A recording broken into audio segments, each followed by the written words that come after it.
मेरे YouTube channel में आप लोगों का बहुत बहुत हार्दिक स्वागत है, अभिनंदन है। किसी विशेष कारण से मैं अपने निवास स्थान पटना से बाहर था, करीब 1.5 महीना से। इसलिए कोई नया वीडियो मैं नहीं डाल सका, इसके लिए क्षमा प्रार्थी हूँ। आज एक साधक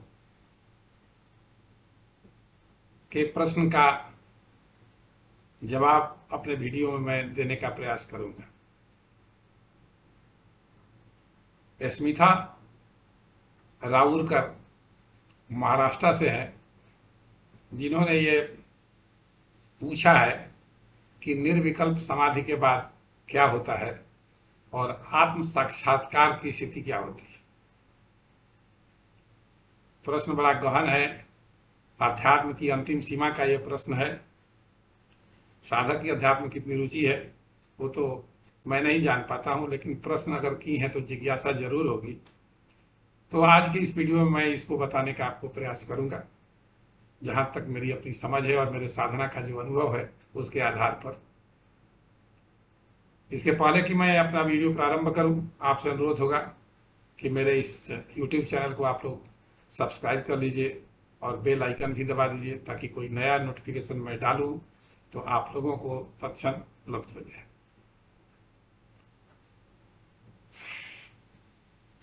निर्विकल्प समाधि के बारे में मैंने डिटेल वीडियो डाला है कि निर्विकल्प समाधि कैसे लगती है। निर्विकल्प समाधि एक शून्यावस्था है, जहां कुछ नहीं है।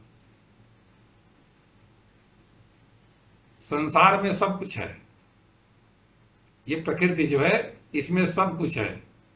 ये स्थूल से लेकर के सूक्ष्म तक और भाव से लेकर अभाव तक सब कुछ इसमें है, लेकिन इससे परे जाने का नाम है समाधि। संसार में जो कुछ हो रहा है उससे पार पा जाने का नाम है समाधि। तो पहले सभी समाधि लगाई जाती है और बाद में निर्वीज समाधि निर्विकल्प समाधि लगाई जाती है। मैंने सविकल्प और निर्विकल्प दोनों समाधि के बारे में अपने पूर्ववर्ती वीडियो में विस्तार से उसकी चर्चा की है कि कैसे लगाया जाता है। लेकिन ये तो एक थ्योरी हो गया, एक सिद्धांत हो गया कि जब आप पूर्णतः शून्यावस्था में चले जाते हैं तो उसको कहते हैं निर्विकल्प समाधि। जहां आपके व्यक्तित्व में संसार नाम की कोई चीज नहीं रह जाती है, किसी व्यक्ति का संबंध, किसी वस्तु का संबंध, किसी का भाव, किसी का अभाव, कुछ नहीं रह जाता है। यह बहुत कठिन अवस्था है, बहुत लंबे अभ्यास के बाद आता है और इंटरमीडिएट आता है, रुक रुक करके आता है। शुरू में for a short while, second 2 second, आधे मिनट 1 मिनट के लिए, ऐसे करते करते उसको बढ़ाया जाता है और बढ़ता जाता है। लेकिन उसके बाद होता क्या है ये मैं आपको अपना अनुभव बता रहा हूं कि जब निर्विकल्प समाधि लगती है और जैसे ही मन संसार से अलग हो जाता है, संसार से मन के अलग हो जाने को ही निर्विकल्प समाधि कहते हैं। ये मन सदैव संसार में भ्रमण करता है, जिस शरीर के साथ ये अटैच है उसको सदैव संसार में लिप्त रखना चाहता है। और दूसरा इसका काम है उस जीव को परमात्मा से दूर रखने का भी प्रयास ही करता है।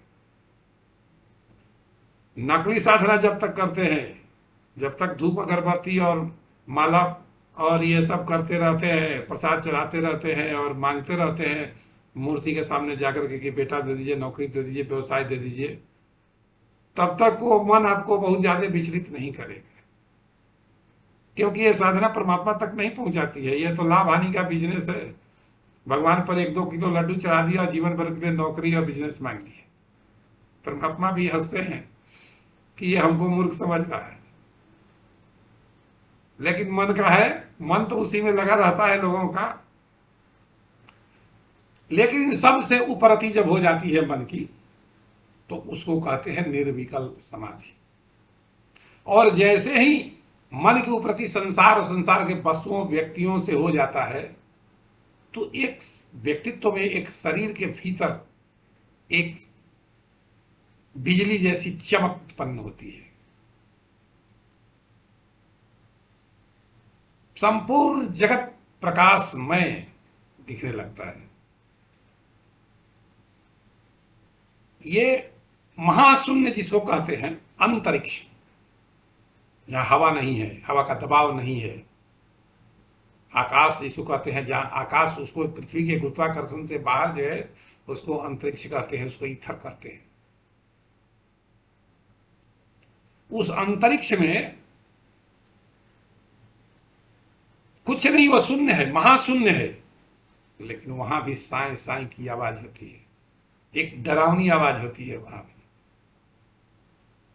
थर्मस फ्लास्क में के बोतल को हम लोग कैप को जब लगा देते हैं और कैप को खोलिए और कान में लगाइए, उसमें एक आवाज होती है, उसमें महाशून्य क्रिएट हुआ क्योंकि वहां का हवा निकल बाहर से भीतर, भीतर से बाहर नहीं होता है, तो एक प्रकार की शून्यावस्था वहां हो जाती है।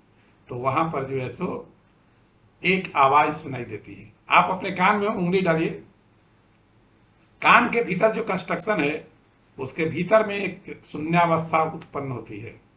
कान को दबाइएगा तो थर्मस प्लास्टिक साए साए की आवाज उसमें आती है।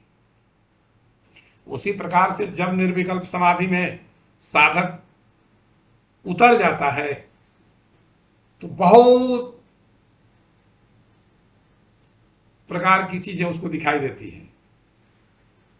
प्रकाश का महापुंज जिसका वर्णन नहीं किया जा सकता है, यह सूर्य कुछ नहीं उसके सामने। गर्मी इनमें बल ज्यादा हो सकती है, लेकिन प्रकाश उतना इनमें नहीं है जितना वो दिखाई पड़ता है। भीतर शरीर जो है शुरू शुरू में, बाद में तो अभ्यस्त हो जाता है, शरीर का एक एक सेल जो है जागृत हो जाता है। शरीर का सारा अवयव जो है, एलिमेंट है, जो सेल है, ये सब अलग अलग अपना अपना काम करते हैं।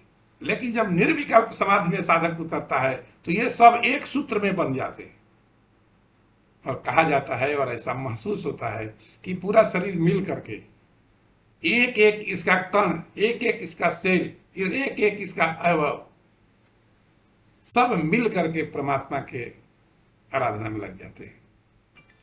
साधक और परमात्मा के बीच कुछ रह ही नहीं जाता है। यह सब जब तक विलीन नहीं होगा, परमात्मा का अनुभूति नहीं होगा।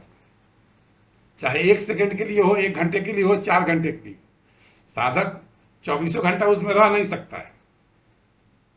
लेकिन जैसे आप दिल्ली गए और आपने घूम लिया वहां 4 घंटे, तो जीवन भर आप किसी को बता सकते हैं कि दिल्ली में कहाँ क्या है,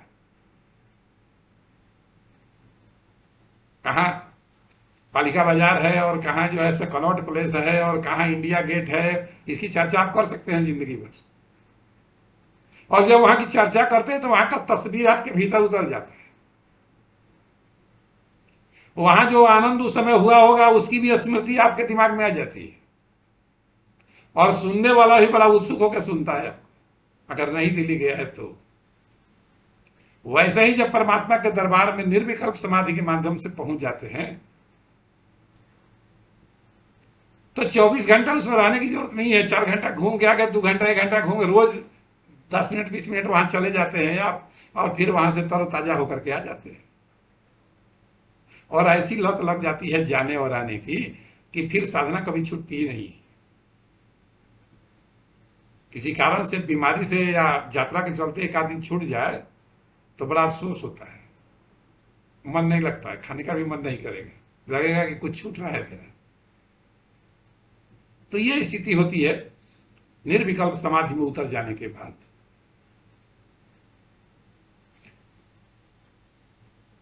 दूसरा उसमें सप्लीमेंट्री प्रश्न है कि आत्म साक्षात्कार क्या होता है। आत्म साक्षात्कार का मतलब जो आत्मा आपके भीतर में बैठा हुआ उसका जो मूल स्वरूप है, उसी स्वरूप में स्थित हो जाने को आत्म साक्षात्कार कहते हैं। उसका मूल स्वरूप क्या है, आत्मा का मूल स्वरूप क्या है, उसमें स्थित होना है आपको। तो वह उसका मूल स्वरूप है कि इस शरीर में रहते हुए भी इस शरीर का वो नहीं है। इस शरीर से जो कुछ भी हो रहा है उसके प्रभाव से वो विरक्त है। अगर संसार में रह करके आप भी संसार के वस्तुओं, व्यक्तियों, भाव, अभाव और कुभाव से अगर विरक्त हो गए तो इस संसार रूपी इस प्रकृति रूपी शरीर में आप भी आत्मा के जैसा जब रहने लगिएगा तो आप आत्म साक्षात्कार वाले महापुरुष हो जाइएगा। संसार में से आपको बहुत कुछ चाहिए नहीं, तब 2 रोटी दाल चावल चाहिए और 2 कपड़ा पहनने के लिए चाहिए।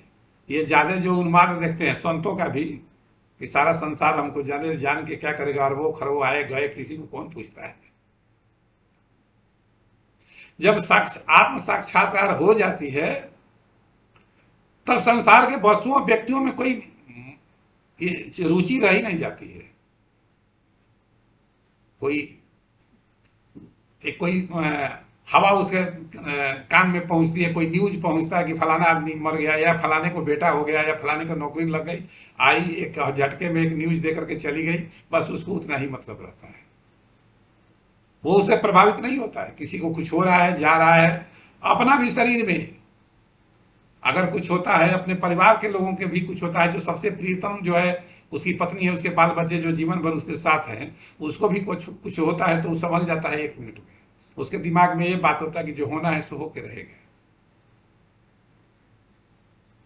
और अगर कुछ नहीं उसको होना है तो उसके लिए मैं जिसकी आराधना करता हूं वो सब देख रहा है। योगम क्षेमम वहाम में हम, वो साधक के योग और क्षेम की रक्षा परमात्मा 24 घंटा करते हैं।